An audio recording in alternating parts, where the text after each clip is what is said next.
Oo, pag-usapan natin ito. Yung favorite nyo, pag-usapan natin to, ha? Sa sinabi ni VP Sara, hindi ho kumbinsido ang Vice President sa isinasagawang investigasyong ito ng Pangulo. And if I may quote, kung seryoso lang talaga ang Presidente, tapos na yan sa isang araw lang. Matuturo niya lahat na may kagagawa ng corruption sa budget. Pero well, as you can see, parang nanonood tayo ng sarsuela. Ayun, Sarsuela. Ito ang sinabi ni VP Sara ay, kung ituturo ni Bongbong Marcos kung sino talaga ang may sala, sino yung mga magnanakaw na yan, isang araw pa lang tapos na. Hindi ibig sabihin tapos na ang problema sa flood control. Hindi ibig sabihin tapos na ang problema sa baha. Ibig sabihin tapos na, alam na natin kung sino yung mga magnanakaw. Okay, isang araw lang matatapos ng investigasyon? That is absolutely preposterous. Ang Pangulong Marcos Jr., hindi po siya nagsasagawa ng investigasyon ala tokhang way. Nirerespeto ng Pangulo ang due process, nirerespeto ng Pangulo ang human rights. So kaya po dumadaan ang lahat sa proseso. Kung isang araw lang po dapat ito na imbestigahan, sana po ay ito ay kanyang nasuggest noon sa kanyang ama dahil mismo ang dating Pangulong Duterte ay umamin na maraming ghost projects rampant noon. Kita mo? Naka-ready. Ha? Naka-ready si Claire. Oh, na ibalik. Kasi isipin mo, matagal na yan. Okay? Hindi ko alam kung saan niya pinulot siya, kung dyaryo ba yan o ni-reprint nila. Hindi natin masabi, no? Pero sabi niya, meron din problema before. Okay? So I assume na newspaper yan, di ba? Lumabas yan. So ni-research pa yan. So nakahanda. Hindi ko alam kung yung tanong ay tanim-tanong. Ha? Yan ang medyo nakakaduda. Wala po tayong pinapatukuyan na media. Okay? Pero alam naman natin, may mga media na talagang gusto ring ibalik sa Duterte yung problema. So parang tanim-tanong, tapos si Claire Castro biglang nakahanda. Ayan. Meron kaming ipapakita sa inyo. Diba? This is November 2020 inilabas. So newspaper.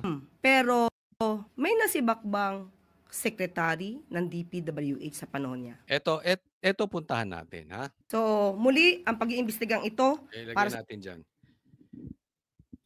Alam mo, Claire, lahat ng bagay, pag hinahaluan ng politika, nabababoy. Huwag nyo pong babuyin yung investigasyon. Binababoy po Nabababoy po yung investigasyon.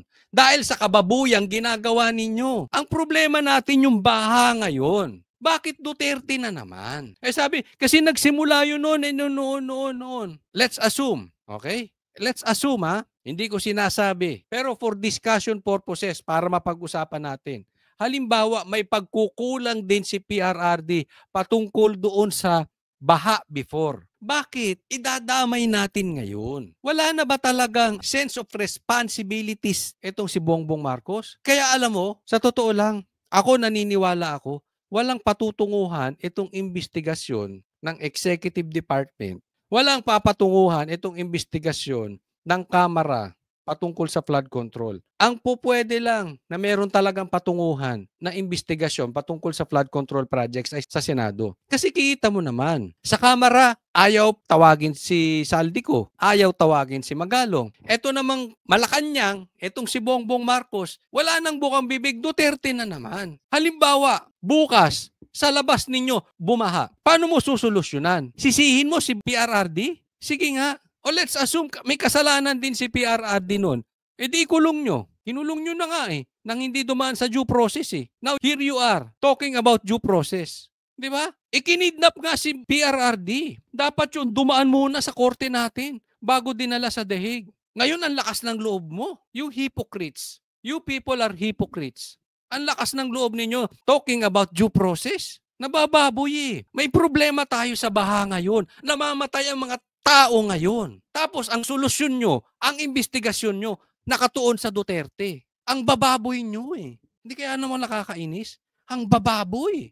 Ang bababoy ng investigasyon na ginagawa nyo. Paano magkakaroon ng solusyon dyan? Balikan ko yung halimbawa.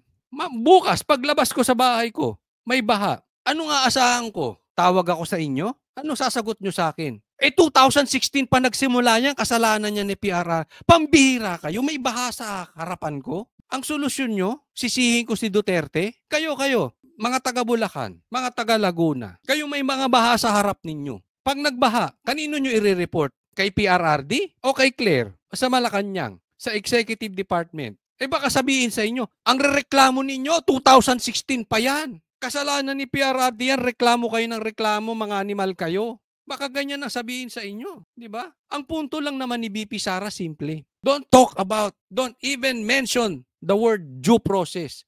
Dahil since naupo si Bongbong Marcos, nawala na po ang due process sa Pilipinas. Ang gusto lang ni BP Sara, kung papangalanan mo yung mga yan, since ang laki-laki ng confidential funds ninyo, dapat ginagamit ninyo sa mga investigasyon. Yung confidential funds na sinisisi nyo kay BP Sara, ay mas malaki ang confidential funds ni Marcos. Ilan?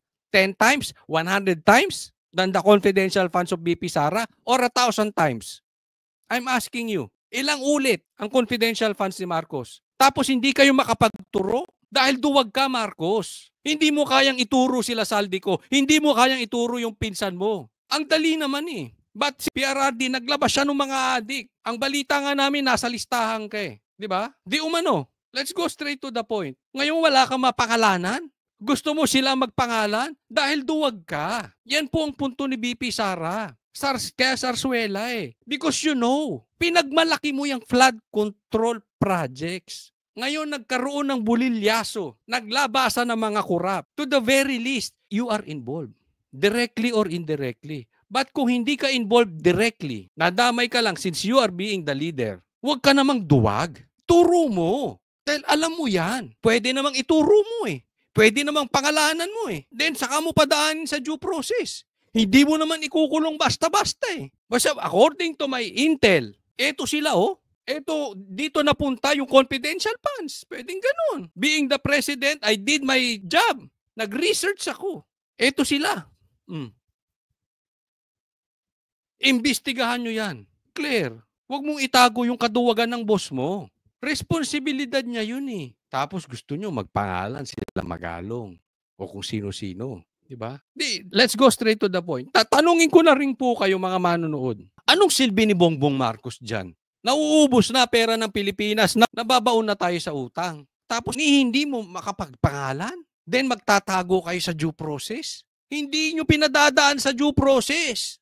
Kung gusto ninyo, may mga bagay hindi nyo pinadadaan sa... Yung ginawa nyo sa KOJC, dumaan ba sa tamang due process? Yung ginawa nyo kay PRRD, dumaan ba sa due process? Mga duwag kayo, nagtatago lang kayo. Kaya nabababoy eh. Please lang, kung duwag kayong mag-imbestiga at duwag kayong magpangalan, huwag nyo nang babuyin yung investigasyon ng ibang tao. Huwag nyo nang ilihis. Huwag na sa Duterte. Ngayon ang baha eh. Yung nalulunod dun sa baha, anong sasabihin ninyo? Sisihin si PRRD. Ang bababoy ng mga para-paraan nyo eh. Naku, nakakainis. Next topic po tayo. Eto, merong bagong pinagmamalaking optics ang Malacanang. Puro kayo. Optics. Sige. Cheryl, hinimok ni Pangulong Bongbong Marcos sa mga gobernador sa bansa na isiwalat ang mga anomalya sa gitna yan ng pagbusisi at pagtutok sa mga anomalya at palpak na flood control project sa bansa. Sa pananumpa ng mga bagong halal na opisyal ng League of Provinces of the Philippines sa Malacanang, ipinaalala ni PBBM sa kanila na paglingkuran ng buong katapatan ng sambayanan. Umaasa raw siya na kasama ang mga gobernador sa pagsusuri sa mga proyekto ng pamahalaan. Giit niya, huwag silang mag-atubiling isiwalat kung may makikitang anomalya dahil ang pera ng bayan ay hindi para sa pansariling interes lamang. Kita mo? Takbuhin talaga itong mama na ito. Duwag! Takbuhin! Sinong gusto niyang magsiwalat? Yung mga gobernador. Ikaw, Marcos, wala kang alam? Hindi mo alam kung sino-sino yung mga yan? Ang gusto mo magsisiwalat yung mga gobernador. Ang laki-laki ng pera nyo, ang laki-laki ng confidential funds, ang dami nyong secretary, ang dami nyong staff, hindi kayo makapagpa-research. Ang dami nyong abogado, andyan pa si Claire na nagtatanggol sa inyo. Ang gusto nyo magsiwalat, mga gobernador. Wala talaga. Sabi ko, walang kwenta tong tao na ito. Laging nakatago. Iwas pusoy. Alam mo yung mga taong iwas pusoy? Dapat yan sa opisina ka. Oo. Doon ka sa opisina, no? Mag-secretary ka. Hindi sekretary ng kumpanya, hindi sekretary ng Malacanang. Mag-opisina ka yung 8 to 5 job. Kasi iwas pusoy ka eh. Kasi duwag ka. Huwag ka dyan sa public office. Sa public office, hindi pwedeng duwag. Sa public office, hindi laging pwedeng iwas pusoy. Especially presidente ka. Kaya ka na naman. May hinihikayat ka na namang iba. Another optics, di ba? Pinagmalaki niya yung flood control. Nung sumabit, sabi pa niya hindi nawawala ang flood control. Na-overwhelmed lang. Katanga. Hindi siya yung tanga. Katanga nung explanation, na-overwhelm. Ayun talaga yun. Ang baha talaga ma-overwhelm ka kung hindi ka magkakaroon ng flood control project. Nawawala nga. Ngayon, sinasabi nyo na rin, may anomalya dyan sa flood control. Asan na yung sinasabi mong hindi nawawala, na-overwhelm? Ngayon naman, tinuturo mo sa mga gobernador. Wala talagang silbi tong mama na ito.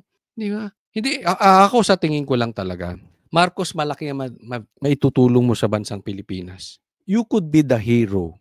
You could be the most successful sigurong presidente kung gagawin mo to. Kasi napakalaking tulong magagawa mo sa Pilipinas. Mag-resign ka na. Ang laki. Yung wala ka lang gawin, yung mag-resign ka lang, baka ikaw nang pinakamalaking na itulong sa bansang Pilipinas. Yung umalis ka na dyan. Kasi hindi ko na nakikita.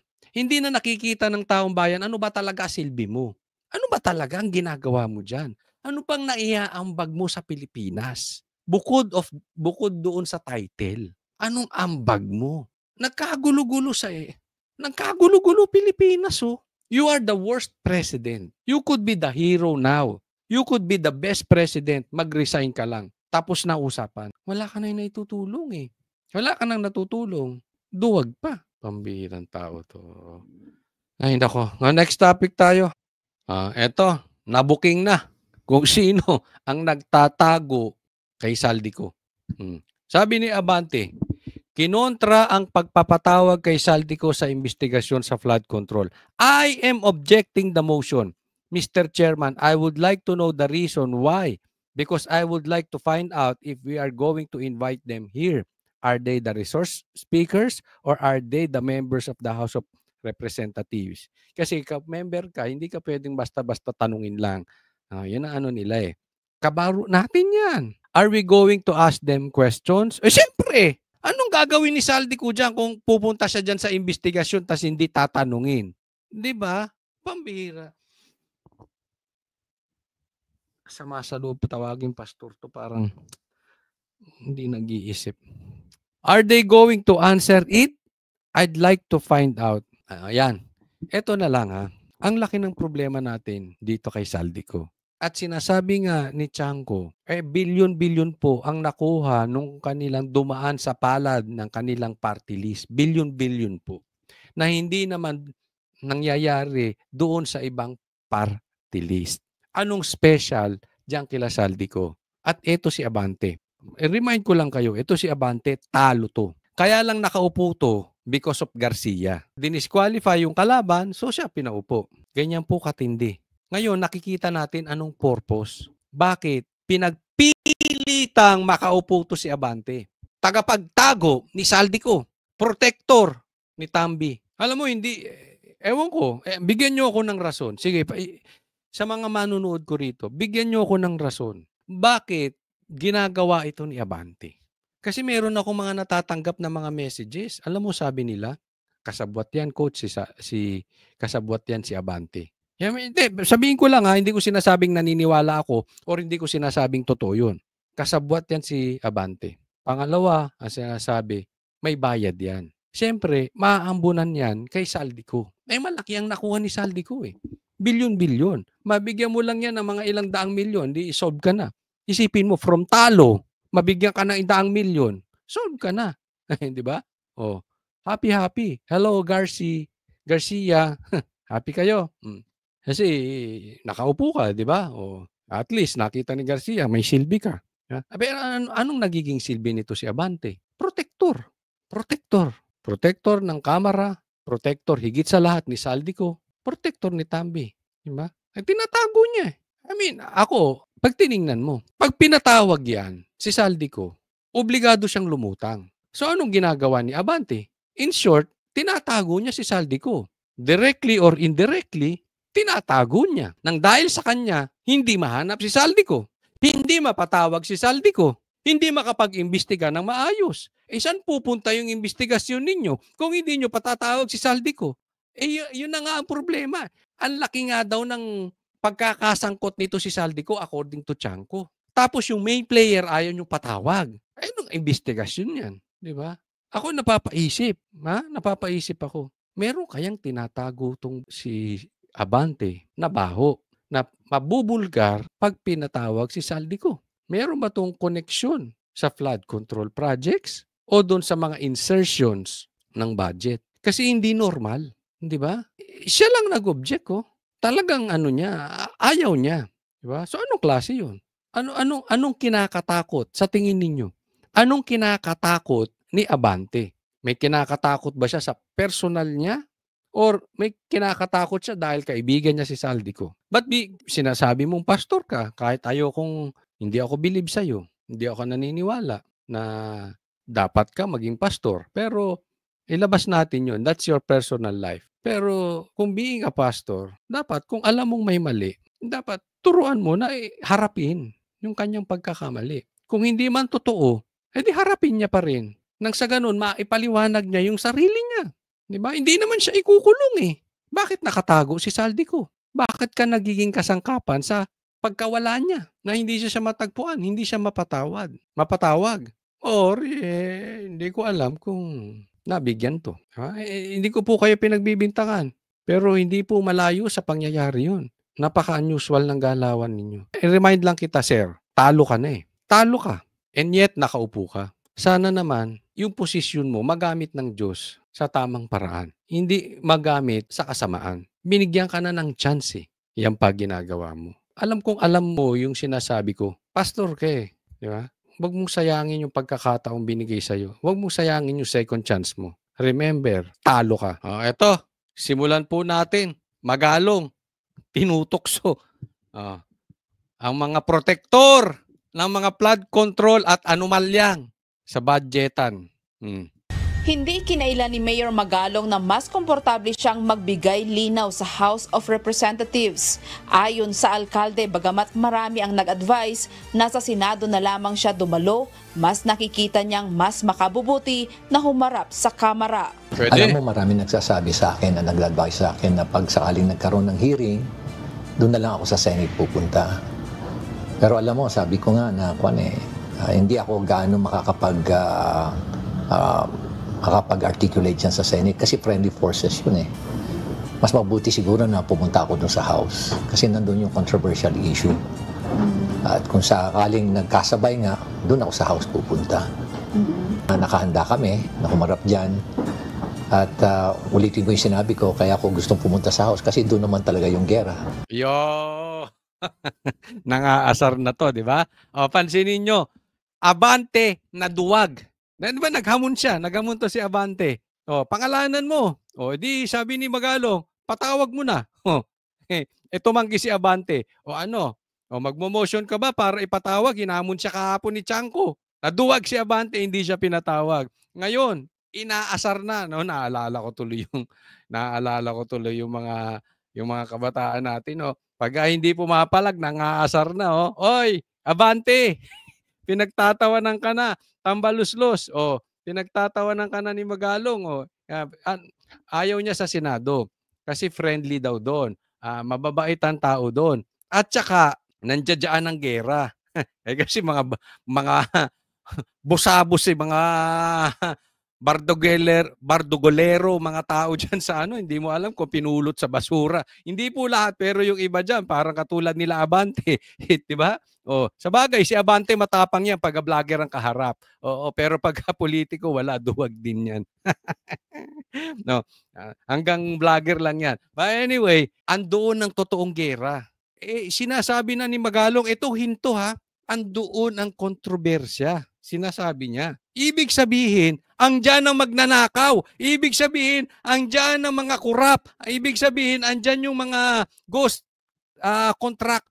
project na mga kontraktor. Andyan dyan. Ang problema talaga ng bansang Pilipinas, nandyan po sa Kamara, sa mga congressman. Hindi po nila lahat. May mga matitinong congressman dyan, katulad nila Pulong. Pero karamihan dyan, hindi man lahat, Marami dyan. Sabi nga, may listahan na po. May video na, may listahan po. Mamaya pag-uusapan natin kung sino-sino itong mga magnanakaw dyan, yung mga buhaya. Kaya kung saan ang gera, doon kami dapat pumunta. Iginit pa niya na mas makakapag-articulate siya sa House kung saan Ayan, no? Gusto ko makikita nyo yan. Ito yung mga protector ni Saldico. Yan yung mga ayaw. pag-articulate siya sa House kung saan Ayan. nakapaloob. Ito, yung binastos-bastos na to ni Isko. Ito si Chua, biglang lumuhod kay Isko. Ito, Ang mga mainit na usapin. Ay, si Suarez, nako. Suarez, may tanong ako sa'yo. May connection ka kay Saldico? Hindi, nagtatanong lang ha. Nagtatanong kasi may mga naglalabasan sa Facebook di ba? Oo, yung party list ni Saldico may connect. Di umano kay Suarez. Tanong ko lang, best friend ba kayo ni Saldico? Tatanong ko lang ha. Ayan. Ito yung mga matitinong, mga taga-taon. Kaugnay nito, nilinaw ni Magalong na hanggang ngayon ay wala pa siyang natatanggap na formal na impormasyon mula sa Malacanang. Puro kayo porma? Isa ka pa, Bongbong Marcos, puro kayo porma. Di ba? Bakit hindi kayo gumawa ng ng investigasyong totoo? Independent ha? Kasi isipin mo, ito ay ating lang ha. Ang problema nasa Congress, sa Kamara. Tapos naggawa sila ng investigasyon doon, parang loko-loko. Di sila yun. Si Marcos, hindi ko alam kung paano niya iimbestigahan. Ayaw niya pa-imbestigahan kay kay Magalong. Kanino mo gustong pa-imbestigahan? Kay Boying Remulla? Kay John Vic Remulla? Anong mangyayari dyan? Kay Torre? Ano katatapusan niyang flood control project na yan? Di kasalanan ng Duterte, wala talaga tayo masusolusyon ng problema. Di ba? Dapat, kung talagang kayo desidido masolusyonan itong problema natin sa baha. Kasi, alam mo, sa Pilipinas, may mga bagay na kaya mong itago. Pero ang napili ninyo, pagkuhanan ng kurakot, baha. Hindi nyo maitatago yan.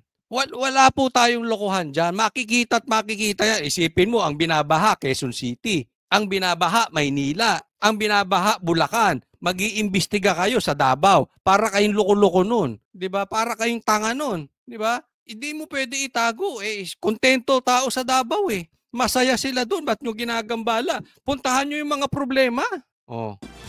Partikular dito ang isyu ng pagkakasama umano niya sa isang independent commission na siyang magsisilbing investigador.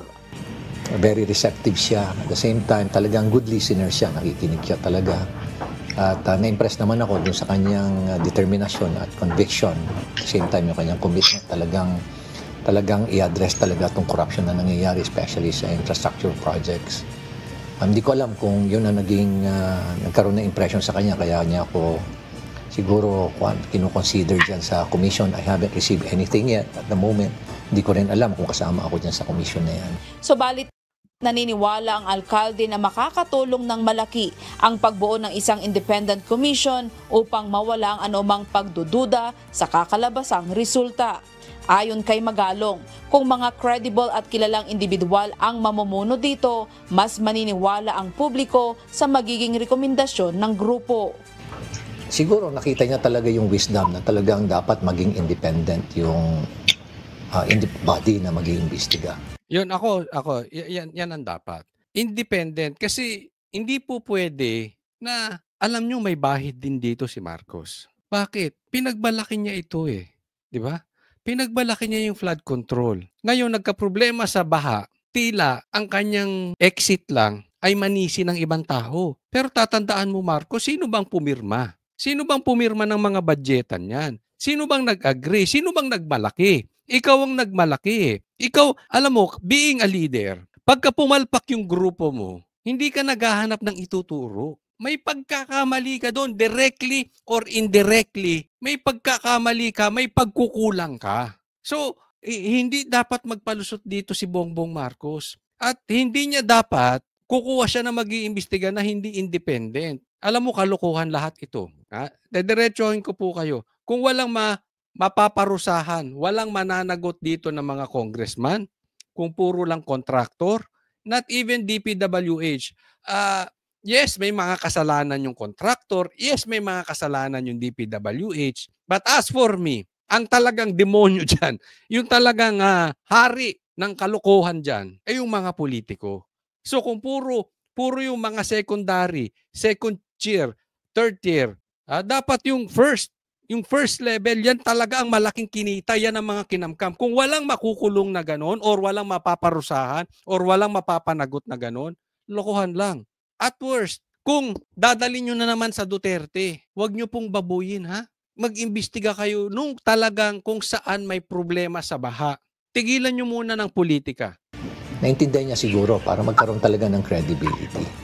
Yun kasi ang magiging issue dyan kung sakasakali man na may bias yung mag-iimbestiga Siyempre, yun ang unang titignan ng mga tao. Pero kung independent na alam naman nila na ang nag-head o yung mga members niyan are credible and reputable people, and at the same time they are well-distinguished individuals, then walang kaduda-duda na tatanggapin ng tao yung resulta ng investigasyon. Yun yung sinasabi natin, di ba? Kung independent, tapos yung mga taong mag-iimbestiga ay credible. Yung pinakita ko kaninang mga congressman, isipin mo, doon pa na lang may conflict of interest, iimbestigahan mo yung mga kabaro mo.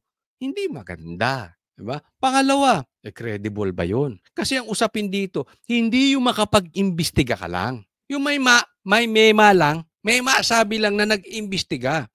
Yung tama yung sinabi ni Bagalong, papaniwalaan ng tao. Kasi kung hindi rin credible, hindi rin papaniwalaan ng tao yung investigasyon. Yan po ang ginagawa dyan sa Kamara. Sabi walang ayaw ilabas si Saldico. Ayaw ipatawag si Magalong. Ano mangyayaring investigasyon dyan? Di lokohan. It is as if like this. Makinig ka, Bongbong Marcos. This is very crucial. Hinahamon ka halimbawa ng drug test sa PIDEA. Bigla kang naglabas ng drug test sa St. Luke's. Ano mang purpose ng drug test? Para mapaniwala ang taong bayan kung ikaw ay adik or hindi adik, bangag or hindi bangag. Hindi yung basta lang makapagpa-drug test. Yun po ang purpose nun. Maliwanagan, malinaw, malinis yung pangalan mo. Kasi naaalala ko, sinabi ko na yan nung election Nag-uusap about drug test. May drug test, nagpa-drug test yung iba, may video pa, nakita ko sila Lacson, sila Isko, kung sino-sino nagpa-drug test. Pumunta sa PIDEA, may mga media. Bigla-bigla na lang, out of nowhere, si Marcos naglabas, drug test sa St. Luke's. Diba? Kaya hindi naniniwala ang tao. Anong sabi ko that time? Hindi maniniwala ang tao dyan. Huwag mong takbuhan ng problema. 3 years after, yan pa rin ang sinisigaw kay Bongbong Marcos. Magpa-drug test ka. Bakit? Anong ibig sabihin? Hindi kasi kapani-paniwala yung drug test na ginawa niya Out of nowhere, biglang, hindi ko sinasabing hindi po totoo yung drug test ng St. Luke's. Pero bigla-bigla, yung iba nagmamalaki pa, nakamedya, eto, magpapadrug test kami. Ikaw bigla may result, hindi pa sa PIDEA, St. Luke's, di ba? Tama ba yun? Kung yun, nagpakuha ka sa PIDEA, nakakamera ka, may mga media nakatingin, kinupitan ka ng buhok. Bakit? Yung investigasyon credible. Kapani-paniwala. Ganito ginagawa ng Kamara. Niikot-ikot nyo yung tao. Akala nyo naloloko nyo yung tao. Ginagawa nyo tanga ang mga tao. Hindi nyo magagawang tanga ang mga tao. Akala nyo lang nagagawa nyo tanga. Diba? Ang baba ng tingin nyo sa mga Pilipino, pero hindi. Hahabulin kayo. Same thing nung sinabi ko kay Marcos until now. Sigaw ng tao, bangag ka, magpa-drug test ka. Hahabulin kayo ng tao. Hindi nyo na matatakbuhan niya. Tamba, Saldico, hanggang hindi nyo mapatunayan na hanggang walang credible na mag-iimbestiga. Sino gusto nyo mag-iimbestiga sa inyo? Si Abante? Sa tingin ninyo, maniniwala ang taong bayan kung si Abante mag-iimbestiga? Si Suarez? Yung Quadcom? Sa tingin ninyo, maniniwala ang taong bayan? Niloloko nyo sarili nyo kung sa tingin ninyo, maniniwala ang taong bayan. Dagdag pa niya, may mga mairerekomenda siyang mga taong kilala sa kanilang katapatan at malinis na reputasyon na nararapat na isama sa komisyon. Iginit din ni Magalong na ang mga miyembro ay hindi basta-basta madidiktahan sapagkat sila ay dapat na independent-minded. Sa tanong kung handa siyang maging kasapi ng nasabing komisyon kung sakali, sinabi ng alkalde, willing umano siyang tanggapin ang mandato upang makatulong sa pagsisiyas. Alam mo, pati yung mag-iimbestiga, ako sa tingin ko dapat walang bahid ng korupsyon. Kasi matindi po Matindi po ang temptation diyan. Magkakalagayan at magkakalagayan diyan. So para paniwalaan ng taong bayan, dapat wala kang bahid ng korupsyon and at the same time, kaya mong humindi. Yung hindi may magharbong buhay. Yung masaya na siya kung ano siya, 'di ba? Hindi ko sinasabing mahirap, hindi naman ganoon. Yung maayos lang, 'di ba? May isa, dalawang luxury car, 'di ba? I mean, that is common, 'di ba? Isa, dalawa hanggang tatlong luxury car siguro posible. Pero yung alam mo nang talaga may offshore accounts, kaliwat kanan ng bahay, kondominyo, 20, 40 na luxury cars, iyan ang temptation diyan malakas. Bakit? Sino ang Diyos niyan? Pera. Huwag kayong kukuha na mag-iimbestiga ang Diyos pera. That is hindi niya po maayos yung trabaho niya. Maniwala po kayo. Kahit gusto niyang magbagong buhay, kung meron niyang nakaraan at hindi pa nakakapagbago, tapatan mo ng pera yan, tapos na yan. Bakit? Marami po sa ating mga politiko, Diyos ang pera. Yan po ang tanong ko sa inyo, mga kababayan ko. Sa tingin ninyo, pakilagay nyo dyan, sino-sino mga politiko ang Diyos ang pera? Yung pagdating sa nanginginig ang tuhod, lahat gagawin, basta may katapat na presyo. Sige, pakilagay nyo dyan. Pakilagay nyo dyan sa comment section. Pero wag nyo na rin pong kalimutan, paalala lang din. Mag-subscribe kayo.